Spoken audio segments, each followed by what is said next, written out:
Yeah, you know, Zuler Pie, I want to know how it went too. All right, for all of you who are here,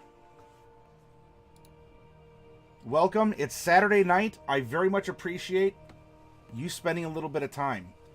We are going to go over a party examination from the perspective of PCs and DMs alike, because we are going to end up plucking information from the party in order to consider in part 2 for how we wish to build our campaign this week. And this is very much participatory, all right? If you've never DM'd before, that's perfectly fine. If you've never even been a PC in D&D before and you're randomly here because a friend said, hey, watch, or something caught your eye, sit back, or rather sit down. You're at a table in a game store and we are going to have fun. We're going to discuss role-playing, share stories, and go from there.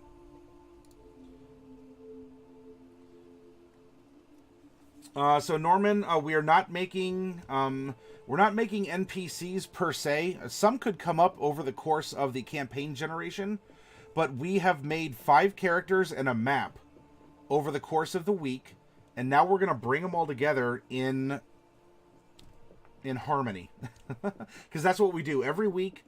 From Wednesday until Friday, we make content to present in a campaign on Saturday, and of course Tuesday is our interactive role-playing session where we actually practice what we preach in our workshops. Hi, Glitch. Good to see you again.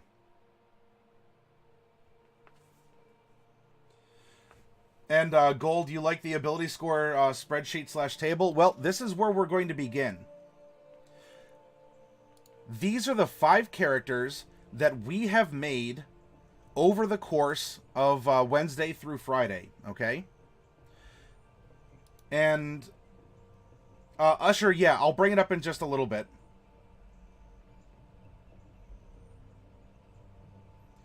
Memory, that could be the case. I could call him and ask him about it, find out what's happening.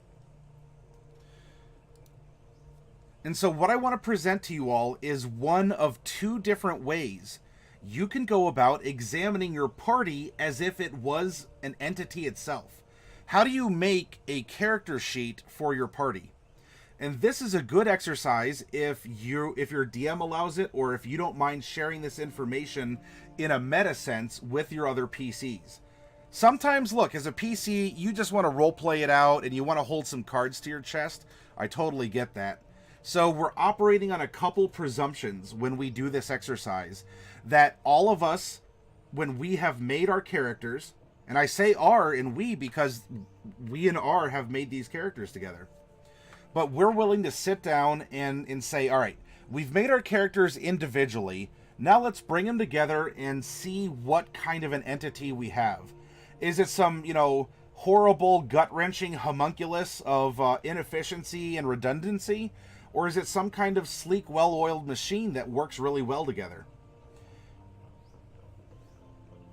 And you know what, in fifth ed, it's really hard to make like a really terrible character, let alone it's spreading through a party. All right, so here is one way you can do that, and that's to make a couple comparisons. So for instance, here's our 5 characters, right? And I have taken their ability scores, their save proficiencies, their passive perception, passive investigation, and their hit points and AC, and I've put them on separate lines that we can then compare up and down. It should be noted that we have generated the characters at different levels. For the most part, with the exception of maybe hit points, it doesn't matter. In 5th edition, your ability scores are relatively flat compared to 3rd and 4th edition. You have that natural cap at 20. And if we're comparing a character generated at 4th level to a character, a 4th level fighter compared to a 3rd level rogue, the fighter's gonna probably have the higher strength anyway, compared to the rogue. And even if not, if we have a higher level character, we know the trend. We can see the character's gonna excel in that stat anyway. And so it's actually fine for purposes of what we're doing here to have an apples and oranges comparison because they're still both fruit. Okay. Now, if we were to do this and say, and our DM told us, yeah, everyone make a level 5 character and go from there, yes, this could offer you a finer, like a more well-focused glimpse at the entity of the party. But we're going to work with what we have, you know, full disclosure. And I think you'll see that this still works. Well, it's not even a matter of rolling. We use the standard array for all our characters' gold. All right, so with this information, this is good for us as PCs. But you know what? As DMs, having the chart of a character's passive perception, investigation, or even a passive insight, which is a good tool too, that helps you in many ways, as well as knowing your AC and hit points of your characters. I'm glad you had a good break, Norton. Welcome back. What you can also do here is you can play around with the numbers and say, oh, all right, so maybe we're not so hot in charisma. This character's not so hot in intelligence. This character doesn't have the best strength. Here we come back over to charisma. And here we come back over to intelligence. And when you play around with the colors like this, you can start seeing patterns emerge in your party. Very literal patterns at that.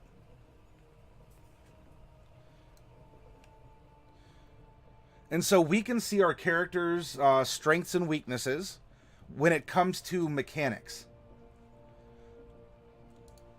I then also recommend you can do it as a horizontal bar graph, or if there's another way you want to graphically display it, you may.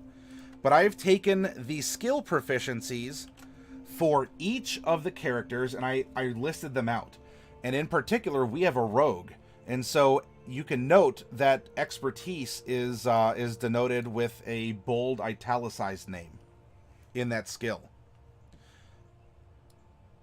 Now again, to better comprehend where your party shines or where it could use a little polish, go through and start color coding things in this bar graph. Here we have 3 skills that no one in our party has proficiency: acrobatics, deception, and performance. Next, go to the skills which have one party member have a proficiency in it. It's going to be a lot. And what I recommend for this is to color these skills yellow. And the reason why I say yellow is, yes, you have access to it, but you have to be cautious. If something happened to Kirmiz, Kirmiz, to Kirmiz, the party doesn't have sleight of hand, arcana, investigation, or nature. So Kirmiz is a linchpin for those skills. There's no backup. Gold says, I usually make the party ability grid like that too, but sometimes it's a lot to update and keep up when characters die and roll new ones, or new players join. You love the list of party proficiencies and color coding them, very smart. You love this, red for the skills no one has, yellow. Yep. And then what we'll go to next, Gold. If you have party members that there's at least one backup, you're safe, right? And so we go to green. Now, if Kirmiz either splits from the group or is incapacitated or captured or whatever, Pemdes has a proficiency in stealth for the party. Terra has proficiency in survival for the party. If something happens today, Terra has the backup in intimidation, and Drago has the backup in persuasion. Then, from here, I mean, it's really up to you if you really want more than just these colors. But here, where we have super redundancy or backup, I use sky blue because the sky's the limit, right? This is a super strong point of the party. You have good redundancy, you have good backup. And this means the players can play off each other very well, and it's going to be a strength for the party as a PC. And as a DM, if you're looking at this chart, you can say, all right, it looks like I can really challenge the group with some athletic tests. And I can be a little tough on them because we have 3 people who have athletic proficiencies. And so I expect them to do better, and I can give them a hardier challenge that they'll get that thrill of overcoming. Conversely, where it's red, if they've got to try and lie to someone, I mean, you do have Day here has an 18 in charisma, so there is a latent ability to lie, but just not a proficient one. And then here we even have one skill that four of the characters share. And if you want to go something, I don't know, like a lighter blue or a darker blue or something, you can do that to indicate 4 or even 5 characters have those skills covered.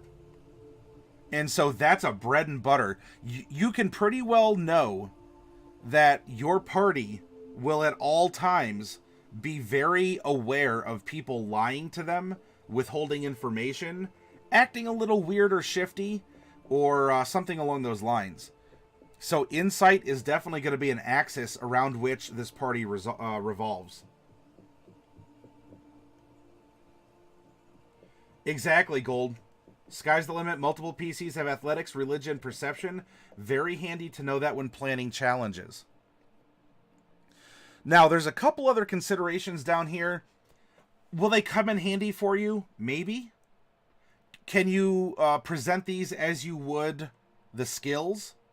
Sure. I'll leave it up to you to format. But I want you to take a look here. Party languages aside from common. In the party, if it's all together, we have someone who can speak Infernal, Elven, Goblin, Gnomish, Draconic, Thieves' Cant, and Orc. On top of that, there are 8 other languages which were offered to party members by various backgrounds or other somethings. Like race or background or whatever.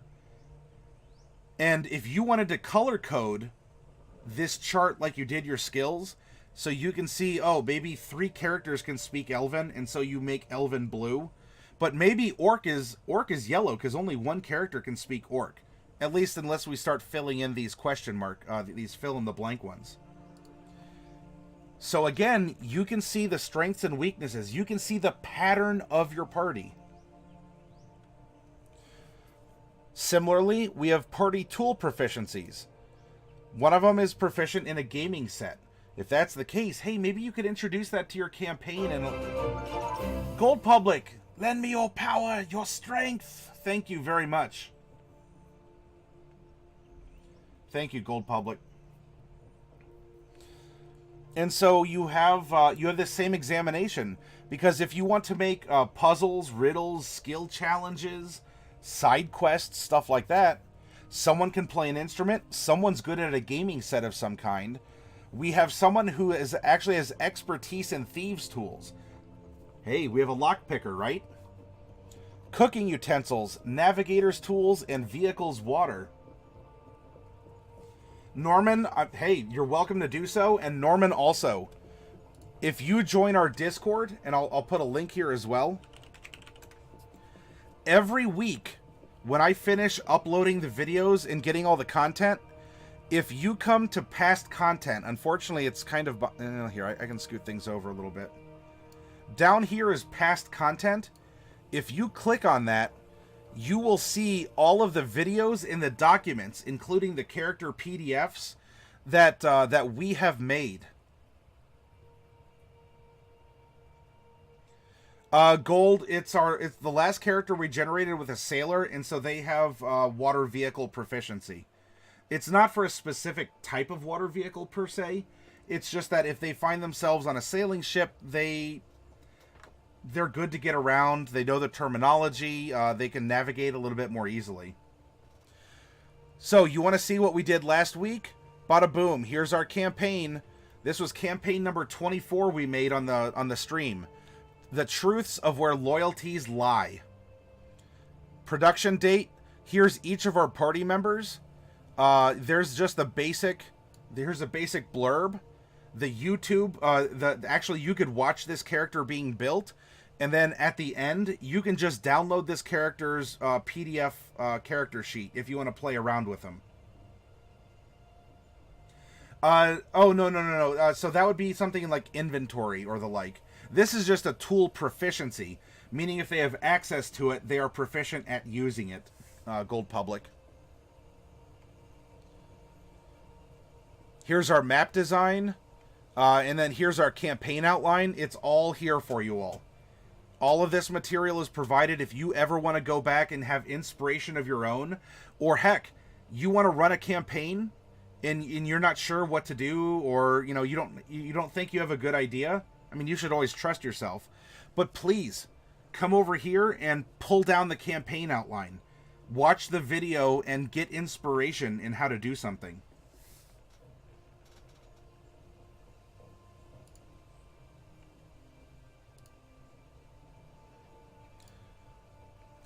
Lastly, we have party roles. This is another way that you can take a look at the party, and people can volunteer and say, oh, yeah, you know what, in the party, I will generally be able to do this, and I'll generally be able to do that. And so if we look, Tara is a fighter, although she's a ranged fighter. She's really, really good with a bow and arrow. It's not just rangers that can do that in 5th ed. So Tara brings melee and ranged combat to the table. Pemdas here is a ranger, a hunter ranger specifically. He brings melee ability, ranged ability, light magic, and skills. Now, this is a personal choice. For rangers, they technically do get some basic healing. I don't put rangers down as healers because not all of them may take healing. Or if so, do you want the ranger healing the party, or do you want the ranger dealing damage and only healing in a pinch? So we have melee, ranged, light magic, and I put skills personally for any character who is proficient in 6 or more skills. You at home may decide 5 or 8. No, if they know 8, then they're a skilled character, because maybe 6 is a little too easy. Drago here is our cleric, high magic and healing. He's not very good at physical stuff. Yes, he could technically bonk someone, or he could technically shoot someone with a crossbow. But this character, as we designed him, unlimited power! He wants to be the best. He wants to channel his deity's blessings and fury and judgment through his hands. Kirmes is our rogue. Melee, light magic, because she's an arcane trickster. And she is definitely a skill character. Kirmes has proficiency in 1, 2, 3, 4, 5, 6, 7, 8 skills. Then lastly, we come to Day, who is our paladin. And boy howdy, does he bring melee and medium magic and healing to the group. We did a simulated smite with Day, and he absolutely, by blowing a 5th level spell slot, especially if it's an undead or fiend he's hitting, with one hit, he dealt almost 50 damage.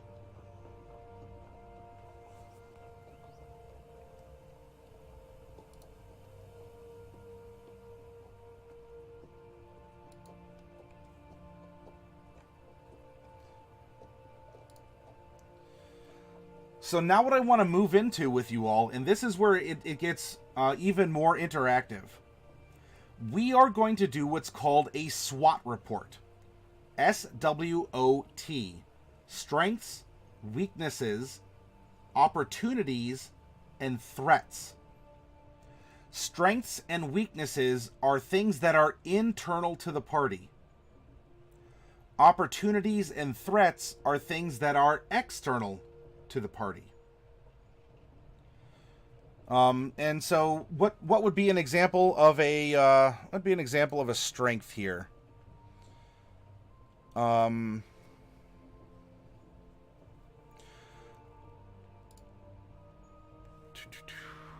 Strength, dex, Whiz whiz cha cha.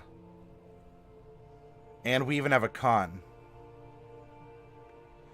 So a strength.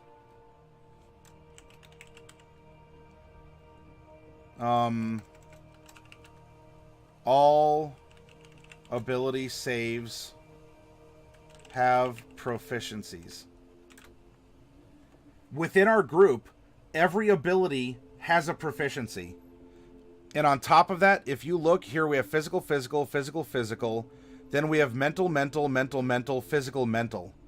We have a balance. So we could even put balance of physical, mental saves.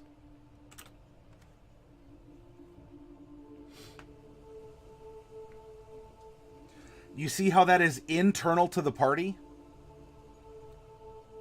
Let's take a look at some weaknesses. Actually, up here we could even put 4 skills in 3 of the 5 abilities have 3 or more proficiencies.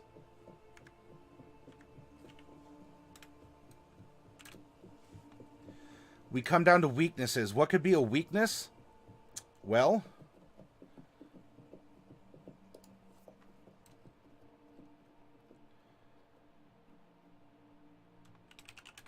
half our charisma skills have no proficiencies.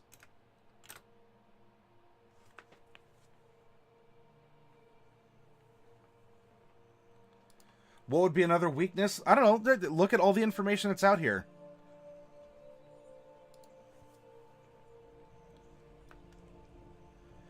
Every tool proficiency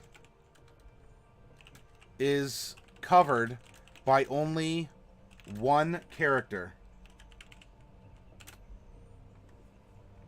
That's a weakness. Remember, if Kirmes goes away, thieves' tools and cooking utensils leave the group.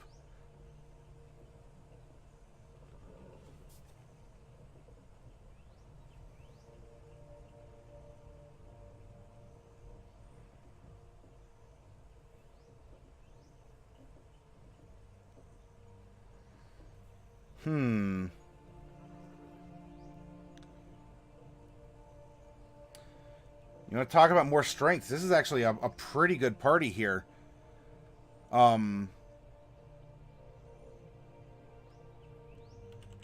Decent passive perceptions among several members.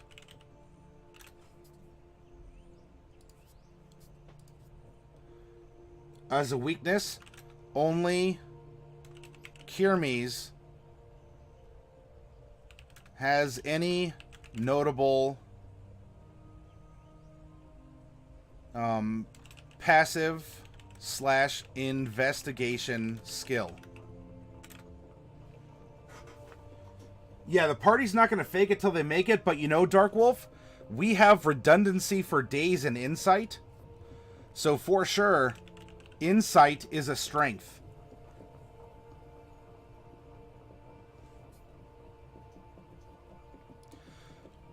I could also say, you know, so not only is Kirmes has any notable passive, but Kirmes herself is a weakness if she leaves. And that's because look at everything Kirmes is bringing to the table. She is bringing 8 skills. She is bringing thieves' tools, for which she has expertise, as well as cooking utensils. And she's also bringing the Draconic language and Thieves' Cant, and I think 1 extra language as well. If something happens to Kirmes, the party has a gaping hole in its side. A big, big, big one.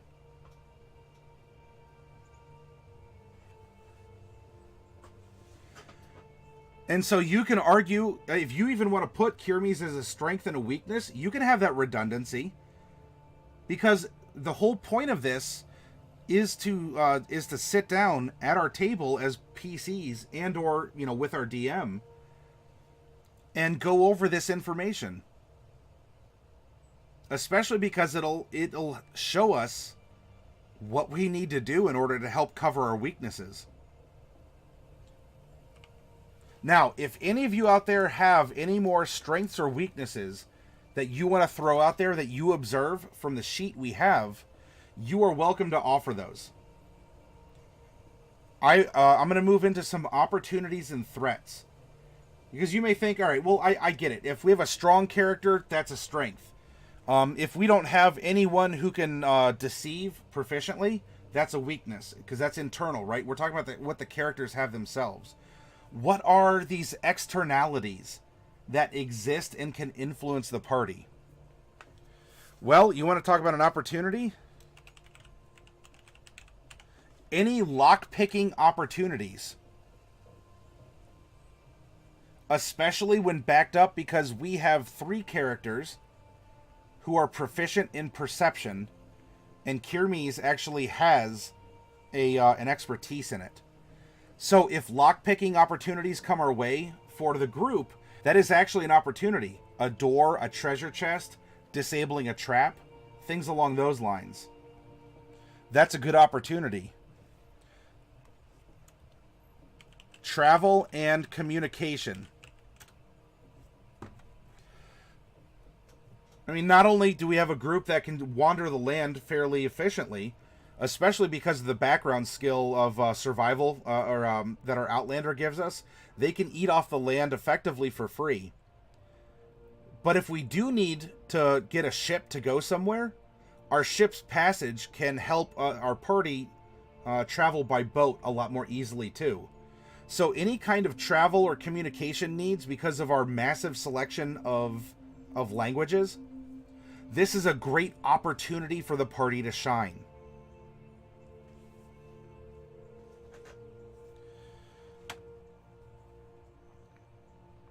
And we look here. Physical. We can put most physical and mental skill challenges before our group, because they have a good spread of saves, and that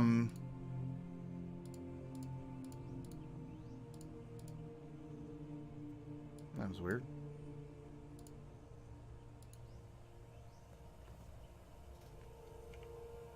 There we go.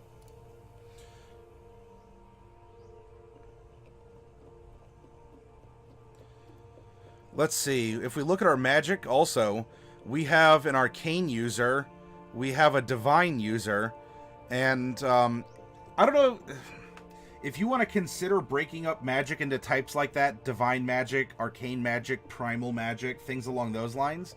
We actually have those 3 types of magic covered. Magical needs or interactions. Especially because our Cleric and our Paladin can completely change their spell lists every day they wake up and study or meditate or pray for an hour or so. So we have 2 party members who can cast a completely mutable set of magic spells. Then we have 2 support magic using 2 support casters that are using 2 different kinds of magic in 2 different ways. You have our ranger with support magic, which is primarily, maybe conjuration, some like woodland survival and whatnot. Then we have our arcane trickster, which primarily dabbles in enchantment and illusion. And so we can deal damage, we can fool the mind, we can test the body with magic. It's a great spread. Magical needs or interactions. Another opportunity, healing opportunities. We have 2, you could argue maybe 2.5, given the ranger, if the ranger decides to memorize a curing spell. But we do have combat as an opportunity because we're so well balanced. Look, melee ranged, light magic, high magic, and healing. Melee, light magic, melee, medium magic, and healing. We are good for combat. And we might even be decent at social encounters.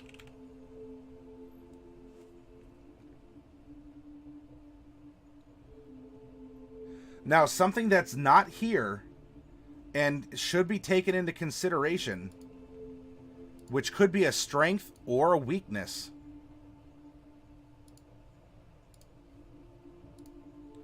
We have a neutral character. We have a neutral evil character.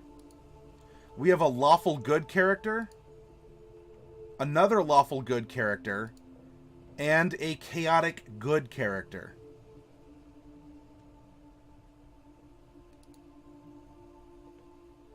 If you wish, you could have that be a weakness in the party.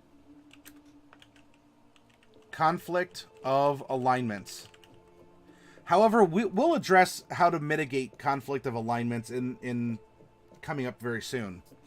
What this can mean, though, as a threat, if there are several ways to go, or I'll just say to advance the story, the party will choose several. As a DM, you can put a decision point, right? You can put a crossroads in front of this party and look at all of the different personalities that are going to be approaching the same problem. Clay Pigeons, 5e seems to have taken a lot of emphasis off alignment. Do you keep a large part of your game? Personally, no, Clay. The way that I view alignment is it's one aspect of your personality, or rather, it's how your character expresses him or herself. You have your inner thoughts. You have your inner reasons. Your alignment is your expression of everything you got going on inside. As well, I don't like looking at the alignment chart as good or evil. I like looking at it as selfless or selfish. I like looking at law and chaos not as law and chaos, but as orderly or spontaneous. And so with that, we can go back to our group up here, and we can say, all right, so we have a chaotic good character. That's how he's expressing himself. But, you know, is everything he does good? Well, we need continual context checks for that. So instead, it's a lot easier to think that he is impulsive and selfless with his acts of charity or mercy. He's impulsive and selfless. However, when we come over here to PEMDAS, he's neutral evil. So in other words, PEMDAS is a very selfish person. You know, by being neutral, maybe he just keeps it a little bit more internal than expressing it one way or another. So he makes evil decisions, not because he wants to kick puppies and burn down orphanages. I mean, maybe he does. That could be a way he expresses himself. But when he wakes up in the morning, and think about this. If you're a DM out there and you're running a villain, does your villain wake up in the morning, go over to the mirror and go, oh, yes, I'm so evil. Oh, what evil am I going to be doing today because I'm so evil? Evil, evil, evil. No, I think you will find villains who do that. But many people who are antagonists or foils or villains or big bad evil guys, whatever you want to call them, the last boss of your campaign, many of them wake up and they have very solid reasons and methodologies for doing what they do. And so why selfishness is considered evil, because as you express your selfishness, you are imposing your selfish desires on the world, thereby putting the needs of other people completely either just behind you or way far behind you. And if you want the crown and you are selfish enough to murder the king to take the crown, or plot an usurpation, or set into motion machinations that last lifetimes. Yet you are still imposing your singular will and desires above those of other people, even in a normal, quote-unquote, cultural context. Gargamel, right, Clay Pigeons? So hopefully that helps explain a very good way to look at alignment, especially in D&D. You know, it's really come a long way. I started playing in 3rd edition, and there, your alignment was a mechanic, right? You had spells that you couldn't cast unless you were lawful. And so, all of a sudden, being lawful was a core mechanic to your character. And it became just another stat. The way your character expresses her or himself should never be reduced to a stat. So your alignment is the outlet of your character's emotions, words, thoughts, expressions, etc. In my opinion. I think you'll find some backup wording in the PHB and the DMG as well. But look, we're here right now, and if you want my opinion, there it is.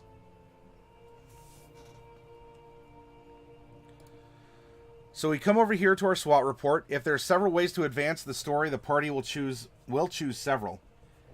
Because we have some very vastly different personalities, right? A threat is a conflict of personality. For what it's worth, I never liked alignment. A lawful good person wouldn't do that. Never mind the character certainly would. Exactly. It becomes a bottleneck or a stat. And I don't... Your character just isn't in alignment. It's like saying, you know, I ask you to describe your character and you say, oh, she has an 18 strength. What? Okay. You know, so describe your character. Oh, well, he's chaotic evil. Okay. Chaotic evil people can function in society. Chaotic evil people can live presumably normal lives. At least until you go down to their basement. and so describing your character simply by using an alignment does not do it justice. And so I agree with you, Clay Pigeons, in this regard.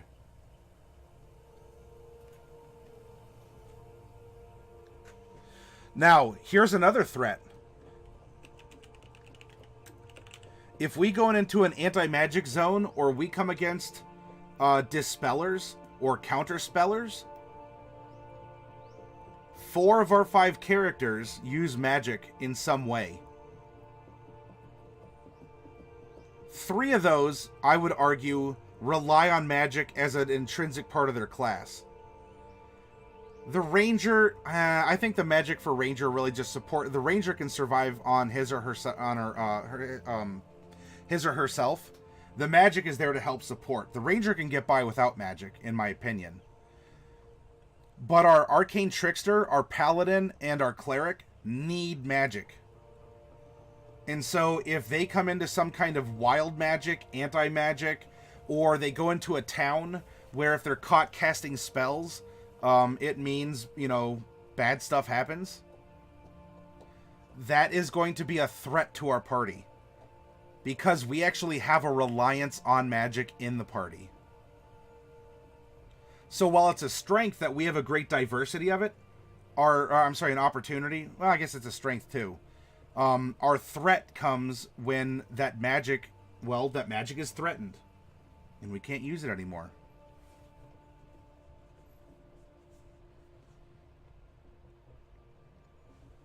So anyway, I hope you get the gist. We could spend an hour doing the SWAT report. And in all honesty, too, there's even some more details about the party that we haven't even extracted yet to insert into our SWAT report. But I hope you out there who are watching, you're going along. It's a good refresher if you've seen this before from last Saturday, or if this is a new concept to you. that this works well for you as a PC or a DM. As well, I don't know if any of you study business or you're responsible for making business plans. A SWOT report is a necessity if you're doing business planning and a lot of other similar styles of planning. It forces you to sit down and just investigate in real terms what you're good at doing and what you're not so good at doing, so that you can hit that good thing harder and you can try and cover up for the weakness that you have. All right, so here's our next exercise. And again, I want you all to participate as much as you would like here. What I've done is I have taken, and speaking of expression, so clay pigeons, I hope this resonates with you. We've taken the character sheet, right? We've taken the numbers and the sterile bits of the characters and squashed them together to look in a mathematical sense, weaknesses, strengths. Now let's compare our character's character to each other. For each of the 5 characters, I made up this worksheet. All 5 of them are listed. It has their name, alignment, gender, race, class, archetype, and background. It also gives a fun little story bit. However, we're extracting the information from the 2 personality traits, the ideal, the bond, and the flaw. We do this because, especially in 5th edition D&D, these are cues not just for you as the pilot of the character to help you, stay in character and influence your decisions, but as a DM, you get so much story content out of the ideals, bonds, and flaws, let alone all this other information, that you can make your story resonate with your characters with very little effort. And I mean in a meaningful way, not even just a quick, like a slap patch, DM senpai noticed me and put in like a little like half-hour story arc, or here's the skill that you're good at doing, and you're like, yay, I have the spotlight, I got to use the skill. So what I want to do now is continue the highlighting, continue the color coordination, and let's find out that, yes, we have 5 people from 5 different, backgrounds and alignments and races and all this. Where can we find similarities? How can we see where our characters will bond? You ready? Let's get to it. All right, let's take a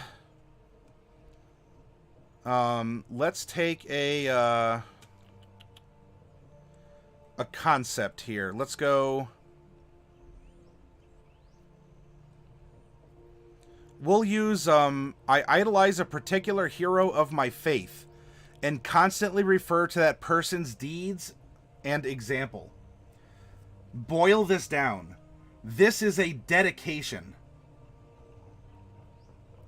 This is I follow, I have faith, I have a dedication, I have a path to pursue. So now let's go, and we're going to make this kind of a yellow-green color, okay? Let's see where else in the party other characters, whether it's a personality trait or elsewhere, have this kind of idolization.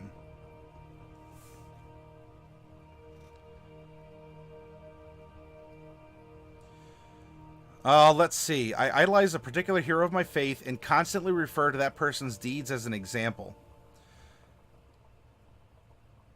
Let's go to...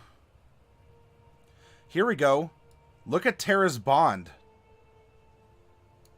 I would die to recover an ancient relic of my faith that was lost long ago.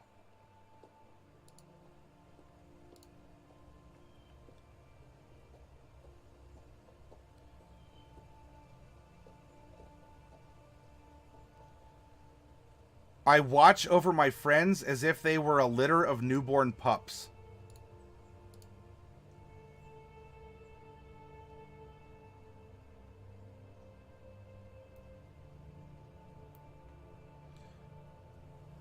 You might even be able to argue that Drago's ideal of independence could fall in here too. I must prove that I can handle myself without the coddling of my family. He is dedicated to this goal. Now, you all watching out there, maybe you think differently, or you would color code this chart differently. You are welcome to do so, and please, if you see connections, point them out in chat. Even if you think that I made it, that a better connection can be made, because there probably can be, correct me or offer a suggestion. You're welcome to do so.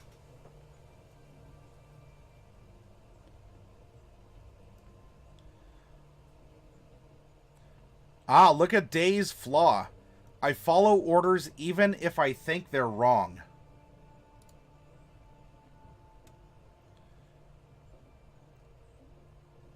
If you say, well, that's not idolization, let's go up to the bond.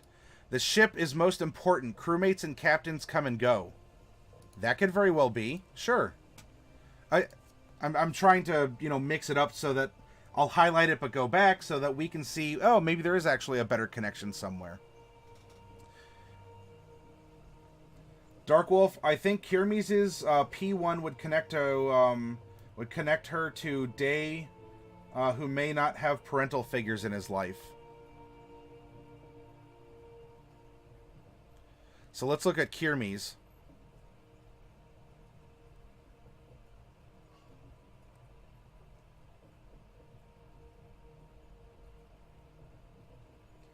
Wait, you think that Kirmes is P1, the one that I highlighted, would connect her to Day, who may or may not have parental figures?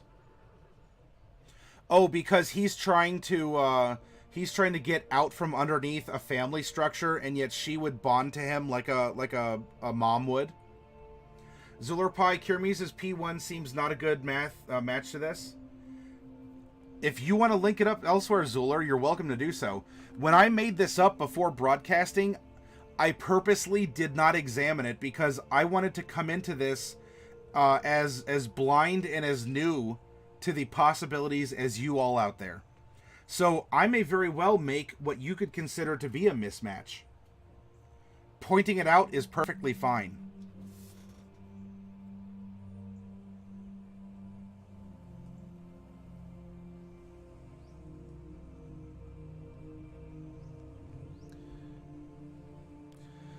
Here we have my loyalty to my sovereign is unwavering.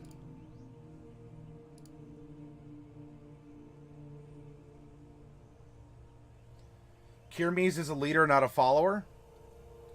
I think she's very independent, honestly. Being this outlander, being a bounty hunter of sorts.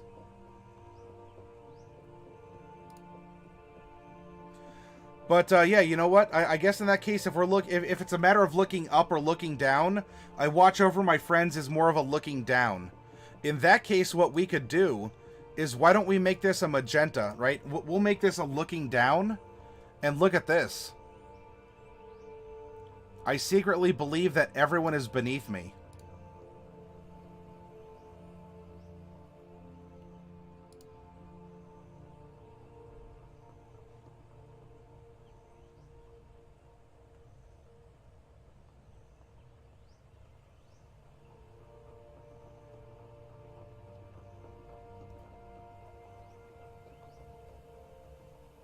Tricky? Well, yeah. Yeah, so if it's a matter of looking up or down, Zulurpai, exactly.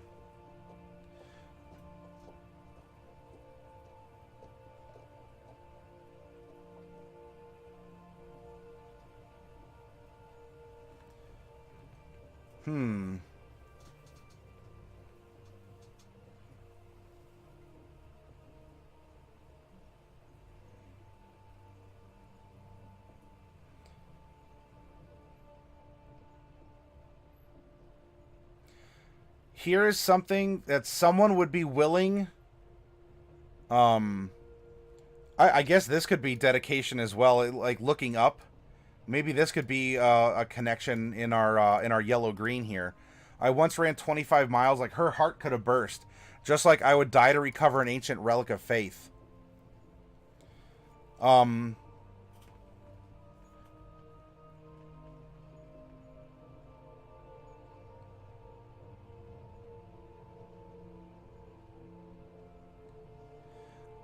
What's another connection?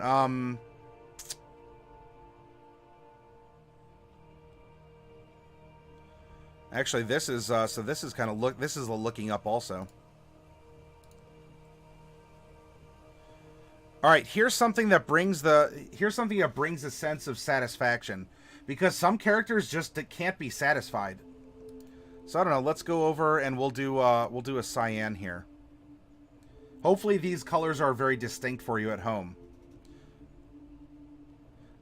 I am too enamored of ale, wine, and other intoxicants. And so Pemdas and Kirmes can raise a cup together in bond.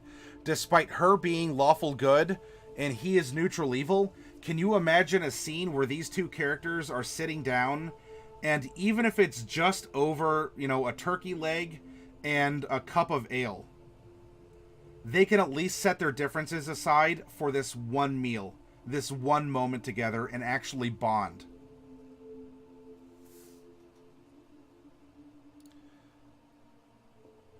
What else is bringing some satisfaction here? I take great pains to always look my best and follow the latest fashions.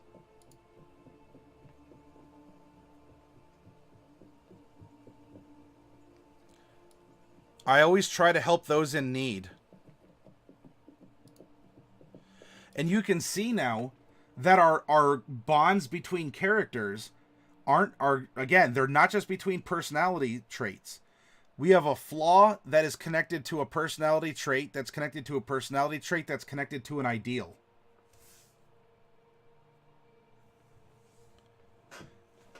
Day enjoys stretching the truth for the sake of a good story.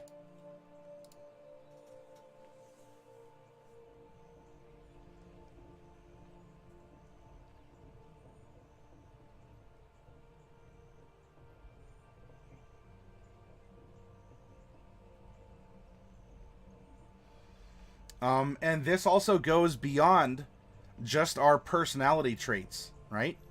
Look here. If we have...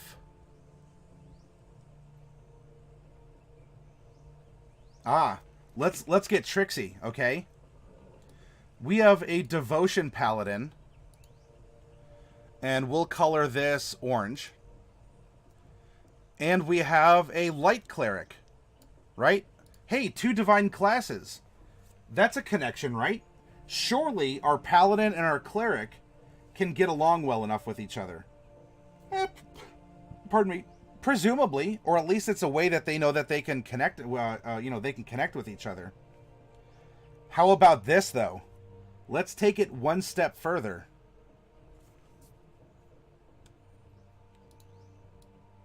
You see this devotion section? Here are tenets of faith to uphold and protect people. You know, people, property, and etc. Let's go here, and we'll make this kind of, we'll make this like a lavender. I hope that shows up next to the orange. Let me get something a little darker for you all. Here, we'll do kind of an olive green. You know who else spends her life trying to bring law and order and goodness to the world? What's this right here? I'm making a match. Here we have a paladin archetype bonding one character to a subtype of a background in another character. Do you think that there's enough that a bounty hunter could, in ways, you know, this lawful good bounty hunter resonate with a paladin of devotion? I mean, you could argue like vengeance could work too and such, and that's fine. But yet it's still the concept, it's an oath that was made to do something. And here we have a bounty hunter who has made oaths to recover criminals and bring them to justice.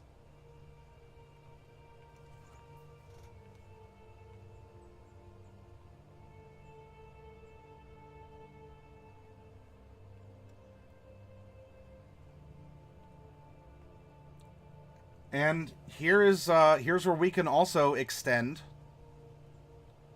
the same thing but different. Could our acolytes also be color-coded this orange? They're not divine classes, but that's fine. Remember, in 5th edition D&D, your character sits atop a 3-legged stool, and that stool needs 3 legs to be stable. Race, class, and background. Do not forget your background as your character. It is a part of him or her.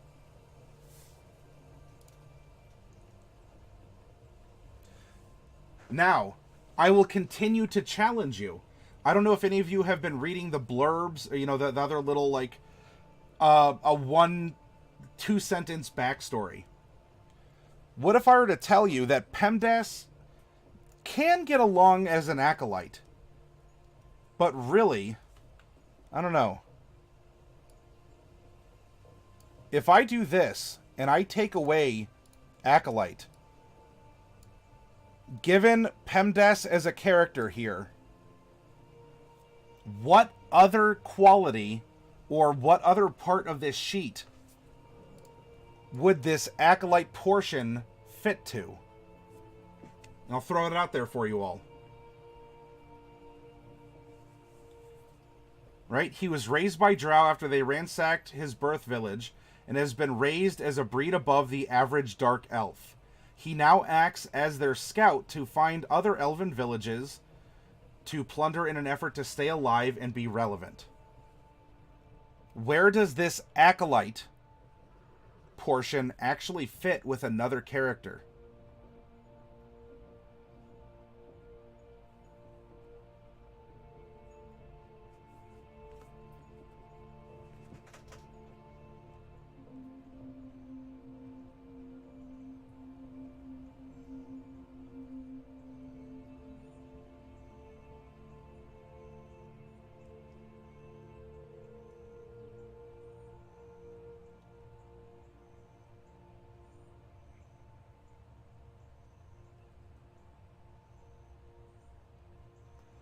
Have y'all scratching your noggins? How about this? And you can tell me if you think I'm whacked out of my gourd or not. What if this acolyte background would actually be what bonds... You know, let me get a good color for this. What if this acolyte actually is what would bond PEMDAS to Drago in being a noble? A noble who thinks that he is a cut above the unwashed masses. A noble who secretly believes that everyone is beneath him. A noble who was brought up by parents whom he may wish to escape. Right? He was raised by the drow, but he's a high elf. I think he can tell what happened to his parents.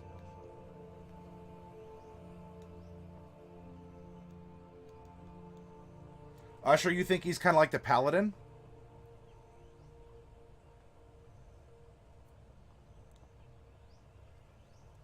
We could even make that bond, right? The Paladin who... This was just a kid. Day is 13 years old.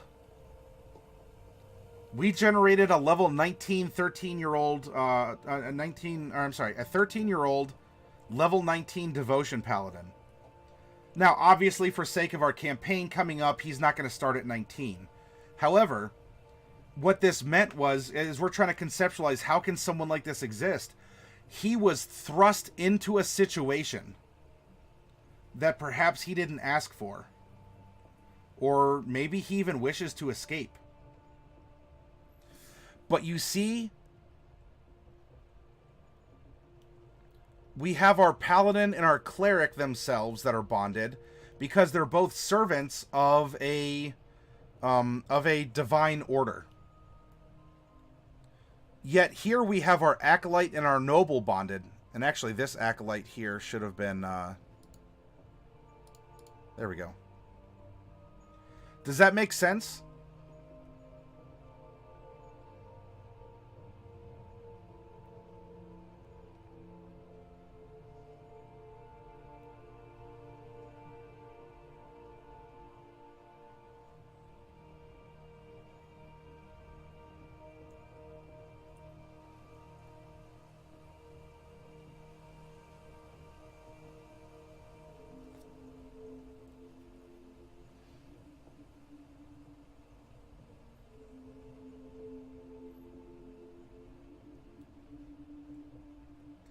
So we can, again, we can go through and it'll be its whole other, I mean, we could end up highlighting this and re-highlighting and partial highlighting for an hour. I wouldn't pick at it too much. Go for what seems like the obvious bonds. And you know, if we look up here, we have a half-orc.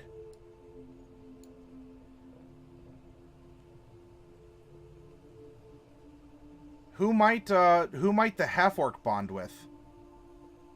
I don't know. Someone who might feel outcast or doesn't belong. We have kind of a half-dragonish person here. We have a human. That's half of the half-orc, right? Here we have a tiefling. Here we have a partial, you know, human-demon hybrid.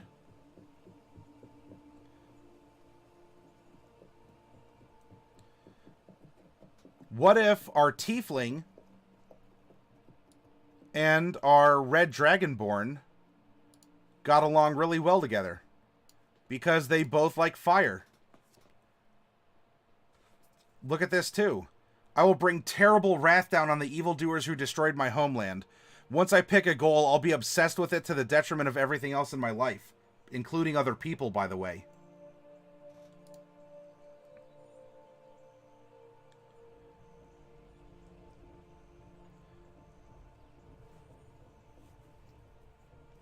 There is a commonality of obsession. I think the monstrous races would have a lot of solidarity since they're usually clumped in the same social groups. That could very well be, Spectre. In fact, you want to look at people who are... I could even challenge that a little bit, Spectre. Here we have our half-orc, right? And we want to build another bond with someone. I don't know if that green is distinct enough.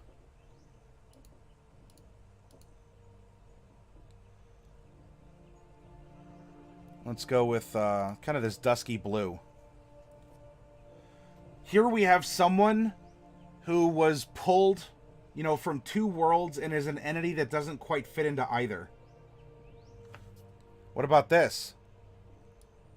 And you say, whoa, hang on, whoa, whoa, whoa, whoa, a high elf? Look at the context of the high elf.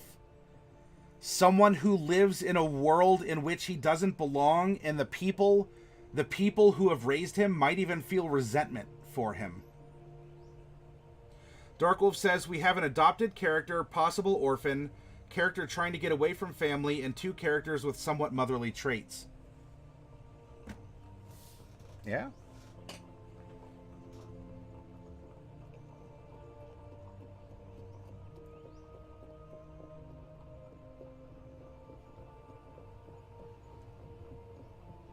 You know? Hunter, by the way. Every single one of our rangers' favorite enemies are humanoids. And I'm going to let you ponder on that a second. I'm going to let you ponder while I choose a color. And as I go down here, and I match an archetype to a bond.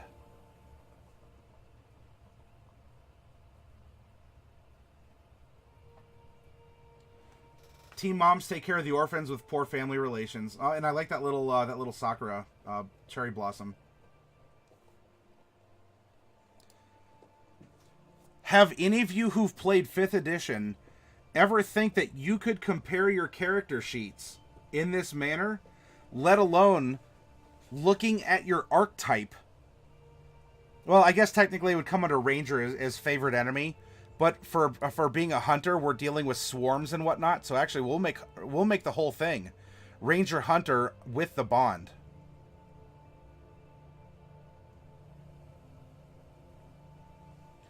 Did you ever think that you could have a lawful good character resonate with a neutral evil character based on the class and a bond feature and a personality? And yet, can you imagine what these two characters would sit down and talk about? How much imagining do you even have to do? Here's a bond. Here's bonds. And here, fine food and drink. I'm too enamored of ale. We have 3 bonds between a neutral... Again, if we're looking at the stereotype of alignments, between an evil character and a good character. A lawful good character at that. Which, by the way, do not mistake alignments as being mutually compatible. It would be very easy to say, oh, we have lawful good, and we have lawful good. Clearly, our 2 lawful goods should be the same color. Now, I want you to tell me, if one of you out there can tell me, why is this lawful good not compatible with this lawful good?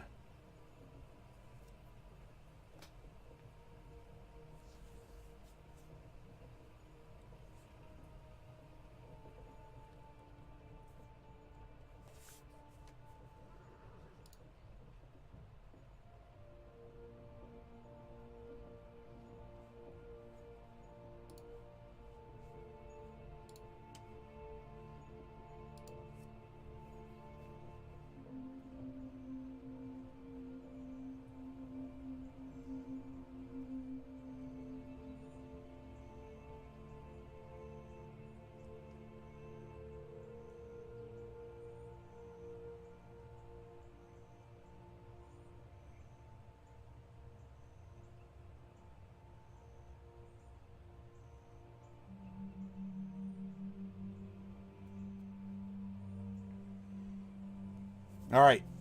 If you all are thinking, or I want to make sure that I'm perhaps not using, because look, I was the one who was piloting and typing everything in here. There could very well be ethical differences, Spectre.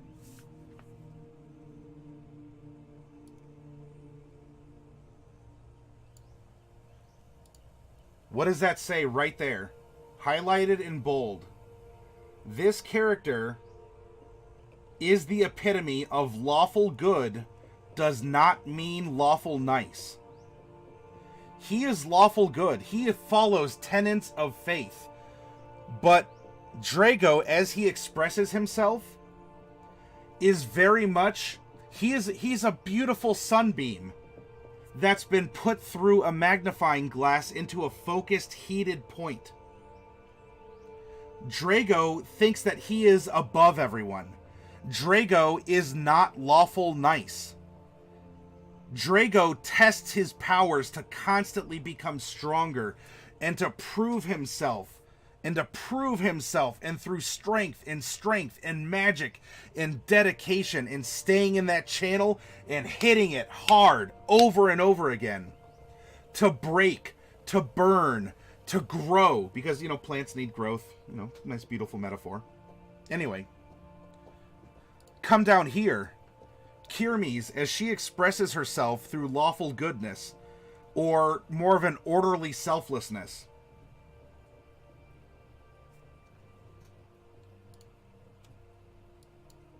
She looks at people...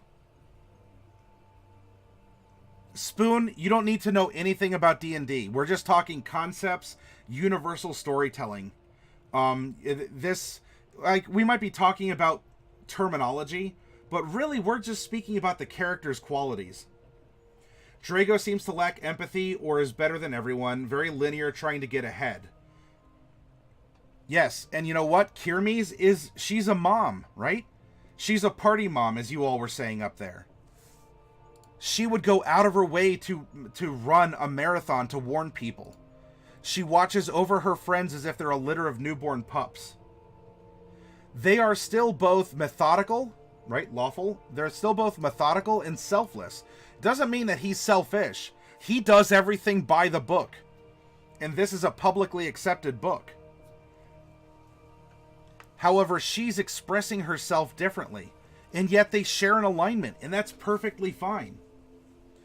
So really, what you might find here is that we have... we have a lawful good character who might actually have more in line with PEMDAS or maybe even Terra, right? In this case, her neutrality just means that her neutrality is, it's selfish to the point that she's willing to take all the risks herself. And so even though she could do something selflessly, she's doing it in a selfish manner. And so that kind of forward back can create this neutrality. So here, she's passionate to a fault, and she's blinded by her own goals. She's always the type to push her limits, and has all the tails, scars, paranoias, and missing bits to prove it. Could we link this lawful good to this neutral?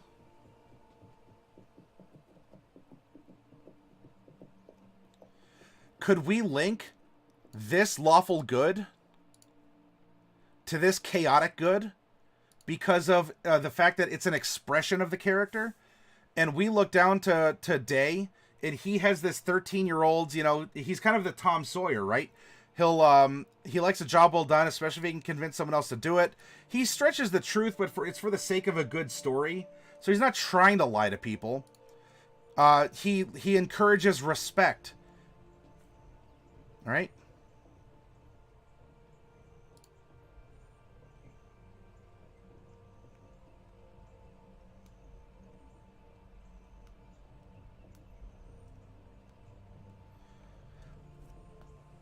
So I hope that this has been a really good eye-opening exercise for you in how to contemplate your characters and how to get out of the ruts of alignment, how to get out of the ruts of I'm an elf. Well, that means that I can only get along with other elves. Phew, no. And we just showed a very good example in how that's not the case. In fact, our high elf in our party has way more in common with our half-orc. And our Dragonborn and Tiefling, I mean, they're the type who'll just, you know, put cigarettes out on each other and laugh because it tickles. You know, or you do that thing, you know, where, you know, you and someone else put your forearms together and someone puts like a lit cigarette between them, and whoever flinches first from the burning sensation, well, I mean, it would just end in a draw every time. We have shown how two acolytes are not the same. And how this acolyte is actually more groomed in the way that the noble was, and that this acolyte, this background, has more in common with this class, and both of these have a class and an archetype in common.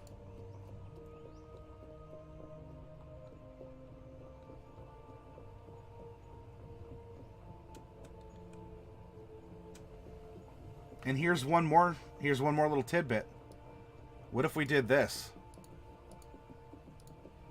If you don't like the whole thing being that way, what if we came back down here and we turned light the same color brown as our hunter and our I'll bring terrible wrath down on evildoers.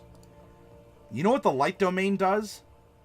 Cast fire damage spells, cast fire damage spells, cast fire damage spells, cast fire damage spells, and I think it might cast a fire damage spell somewhere in there too. The light domain is very beautiful and wonderful and sparkly.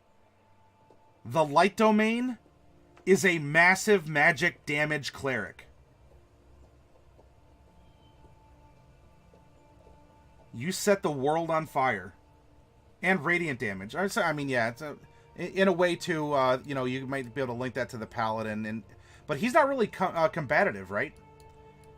Not in his personality. He's not out to, you know, he had this devotion thrust on him.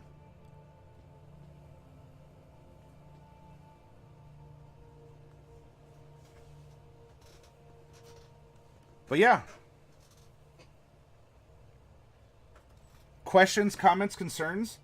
Did you find this exercise enlightening? Did you find it engaging or fun? Or look, you can be honest with me. I'm here to talk with you, have a conversation. I'm here to even help teach you if possible.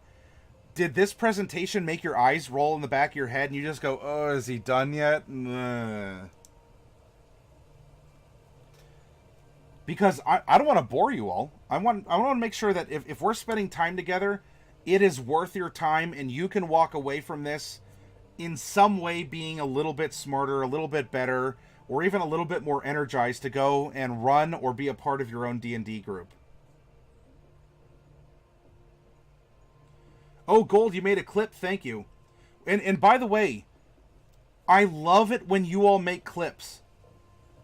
Please, if you find something inspirational, funny, or whatever, clips are wonderful because it makes the content that we do here easier to share with others.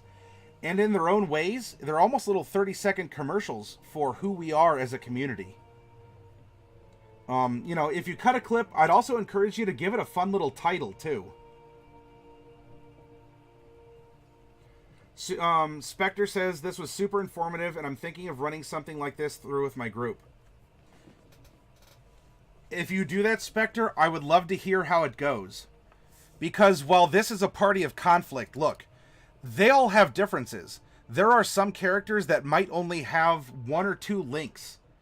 But that 1 or 2 link that they share, in that clutch moment where you have to have teamwork, you can each roleplay your characters. You know, here we can have Pemdas, the neutral evil manhunter, with Kirmes Igneo, you know, this bounty hunter who honestly would probably be the type of person to bring him into jail. And they are bickering, and there's a moment where you two as players look at your sheets and you see where you match up. And you have that moment and you say, no. We can get along together. We can do this. You think you have pain and suffering? Do you know the people that I haul into jail? Do you see their faces? Do you care? I do. And I know you look into every single one of your target's eyes. And don't tell me you don't, Pemdas Pebkak.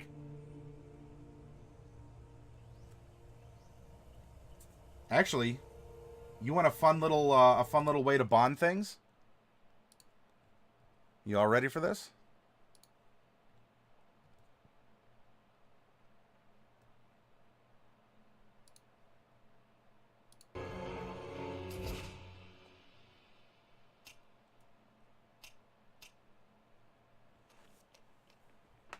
God damn it. Well, what are you waiting for? Kick the hell out of me and get your standing ovation. Come on!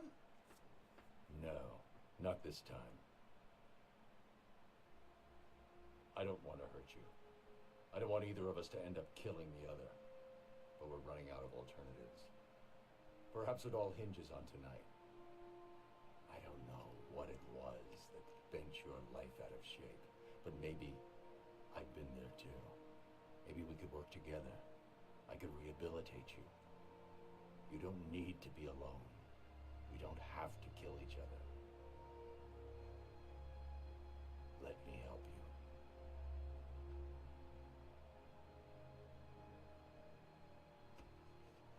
I'm sorry, but no. No. It's far too late for that.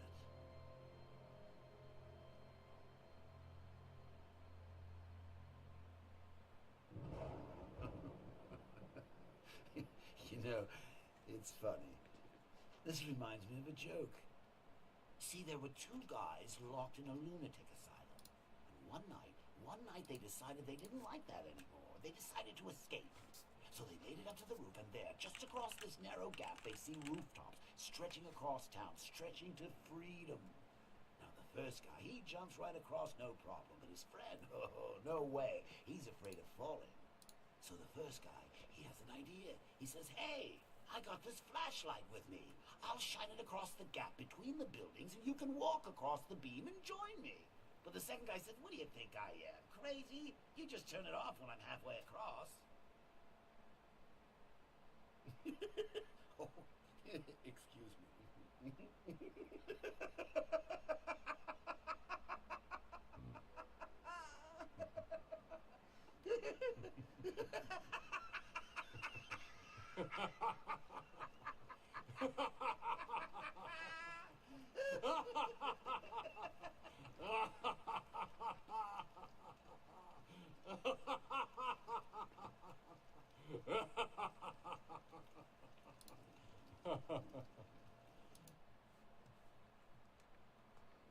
Well, I'm going to leave you all with a song before I go on our midpoint break. And that'll play me off as we continue to explore the differences or the similarities between people who are vastly, vastly different.